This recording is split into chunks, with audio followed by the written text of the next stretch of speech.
Herkese merhaba arkadaşlar. Tyson Fury Alexander Usyk arasında gerçekleşecek dev maçı Dünya Boks Konseyi onaylamaya hazır. Yeşil ışık geldi. Yalnız tek bir engel var. O engeli de az çok herkes tahmin ediyordur. Engel Tyson Fury. Tyson Fury bu maç için, Usyk maçı için, eğer bu maçın gerçekleşmesini istiyorsanız demişti, Usyk maçının 150 milyon sterlin ödemek zorundasınız demişti. Şimdi ise de bu parayı 2 katına çıkardı.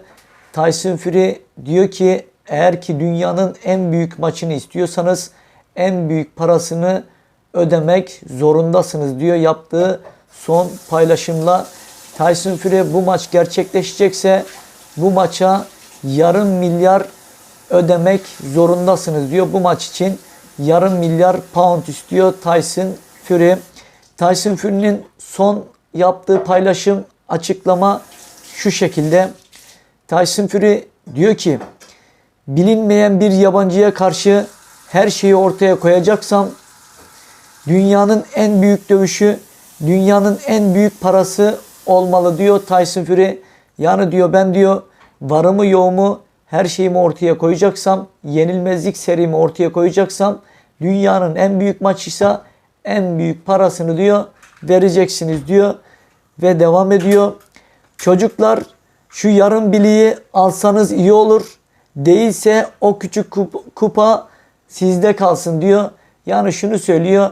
Yarım milyarı verirseniz ben bu maçı yaparım. Bu maça çıkarım.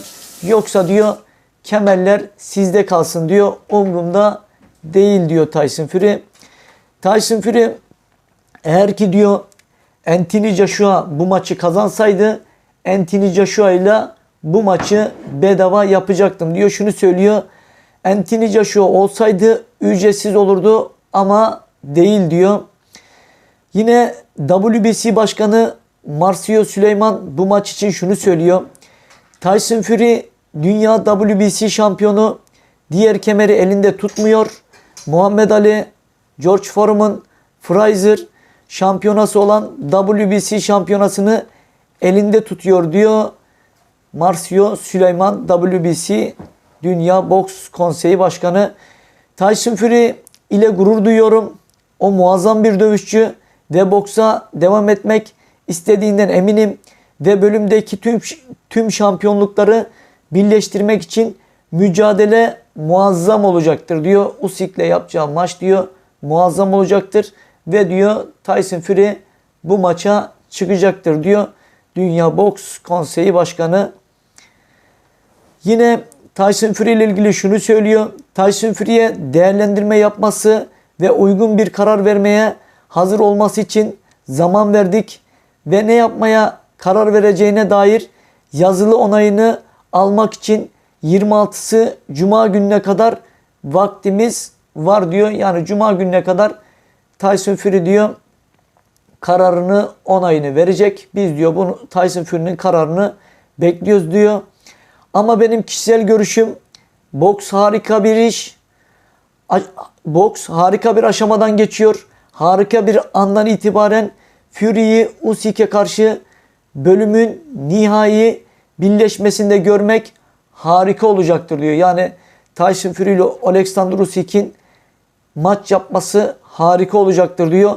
17 Aralık şampiyonlar arasındaki tartışmasız gişe rekorları kıran mücadele için şu anda kaleme alınan tarih diyor.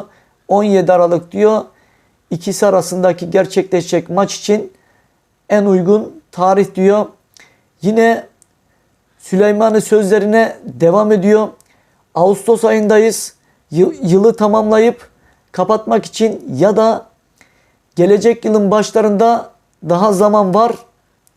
Eğer bu dövüş gerçekleşirse nerede olursa olsun çok önemli, büyük bir olay ve uygun pazarlamaya hazırlanmak ve onların hem zihinsel hem de fiziksel olarak böylesine büyük bir dövüşe hazırlanmaları için iyi bir zamana ihtiyacımız olacak diyor WBC Başkanı. Tyson Fury organizatörü Frank Warren'e Usyk maçını gerçekleşmesi için bütün yetkiyi veriyor. Diyor ki Usyk'le maç yapmak istiyorum. Bunun için diyor bütün anlaşmaları yapabilirsin diyor, yetkiyi veriyor. Warren şunları söylüyor. Tyson'la az önce görüştüm ve o bunu istiyor.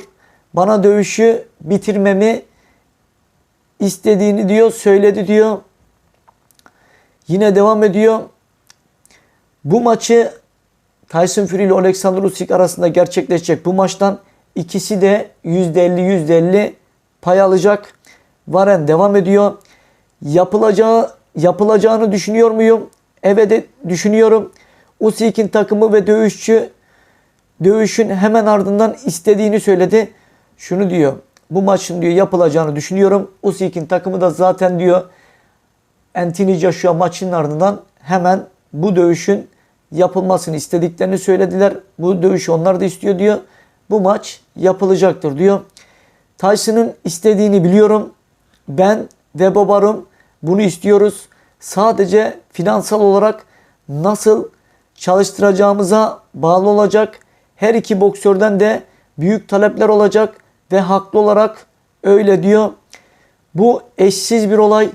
Bu Muhammed Ali ve Joe Frazier'dan bu yana en büyük ağır siklet şampiyonluk mücadelesi olacaktır diyor. Bu büyük bir mücadele çünkü ikisi de yenilmedi. Tüm kemerler kazanılmak için orada diyor. Birçok insan kimin kazanacağı konusunda bölünmüş bir görüşe sahip ki bu harika. Bu boksun Dünya Kupası Mavi Kurdele etkinliğimiz biz gerçekleştireceğiz ama nerede olacağını finans belirleyecek diyor Frank Warren, Tyson Fury'nin menajeri. Şu bir gerçek, bu maç dünyada çok büyük ses getirecek. Çok büyük, özellikle de dünyadaki boks fanlarının çoğu bu maça kitlenecek. Herkes bu maçın yapılmasını bekliyor. Herkes beklerken Tyson Fury'nin gitgide bu rakamı yukarı çekmesi insanları da bir yerde şunu söyletiyor. Yani Tyson Fury bu maçtan kaçınıyor mu? Hani çekiniyor mu? Yani bu maçta neden bu maçı bu kadar yokuşa sürüyor gibi herkes düşünüyor ama şu bir gerçek. Tyson Fury bu. Neyi düşündüğünü, ne yaptığını kimse akıl edemiyor. Onun da elbet var kafasında düşündüğü bir şey. Ama var olan gerçek artık Tyson Fury'nin bu maçı yapmaktan başka çaresinin kaldığını ben şahsen düşünmüyorum. Çünkü bütün ok işaretleri dünyadaki Tyson Fury'yi seven bütün boks fanları ve Alexander Usyk'i de bu maçın gerçekleşmesini herkes dört gözle bekliyor. Yani insanlar bu maçın gerçekleşmesini beklerken Tyson Fury'nin gittikçe bu maçı zorlaştırması doğal olarak fanları da tepkisine yol açacak. Tyson Fury için şunu söylüyorlar. Bu maçı kim kazanırla ilgili yapılan ankette yani bilmiyorum. Tyson Fury için %82'si diyor ki Tyson Fury bu maçı kazanır diyor. Çok büyük fark var. Usyk'e sadece %13 kişi yani %13'ü Usyk kazanır diyor. Çok büyük fark var. Yani herkes %100 Tyson Fury'nin kazanacağına inanıyor.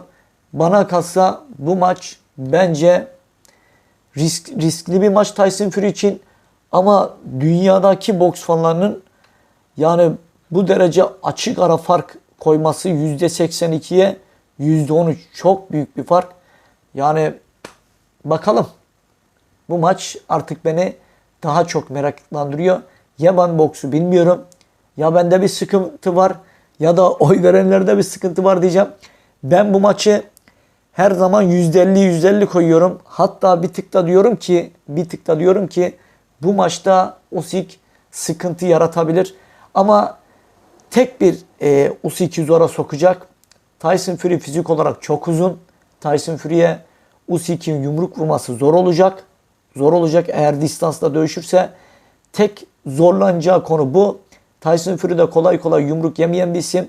Kolay kolay rakiplerinin etkisi altında kalmayan, rakiplerini etki altında bırakan, özellikle de ring içerisinde çok önemli roundlarda, özellikle de 8-9 kritik roundlarda rakiplerine yaptığı o psikolojik hareketlerle onların modunu düşürüp maçtan düşürüp yenmesini bilen bir isim. Bakalım bu yaptığı psikolojik baskı Usyk üzerinde geçerli olacak mı? Hep birlikte izleyip göreceğiz.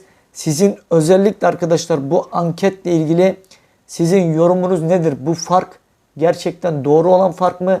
Yoksa bu fark daha düşük olabilir miydi? Mesela %82'ye %65, %70, %75. Yani bence çok uçuk fark. Yani demek ki insanlar bu maçı yani Tyson Fury'nin kesin alacağına inanıyorlar. İzleyip göreceğiz. Ben de artık bunu merak etmeye başladım. Ama bakalım ne olacak? Kimin dediği olacak? İzleyip göreceğiz hep birlikte. Şimdilik benim söyleyeceklerim bu kadar. Arkadaşlar destek olmayı unutmayın. Sadece abone tuşuna basmanız 2 saniyenizi alacak. Ücret yok. Hiç kimseye ücret ödemeyeceksiniz. Beğeni de koyarsanız doğal olarak önerilerine çıkarız. Daha çok boks fanına ulaşırız. Artık gittikçe şu bir gerçek, kanal büyüyor. Daha çok büyümeye başladık. Tabi bunlar da sizlerin sayesinde yani bize destek olan arkadaşlar var. Samimi bir şekilde onlara da şimdiden teşekkür ediyorum. Gittikçe daha iyi olacak. Daha profesyonel olacak her şey. Kendinize çok iyi bakın. Hoşça kalın. Bu maç bu yorumu ile ilgili Tyson Fury'nin sizin de düşüncelerinizi merak ediyorum. Anketteki düşünceniz benim için daha çok önemli. Yorumu aşağıya açıklama kısmına yapabilirsiniz. Hoşça kalın. Kendinize çok iyi bakın.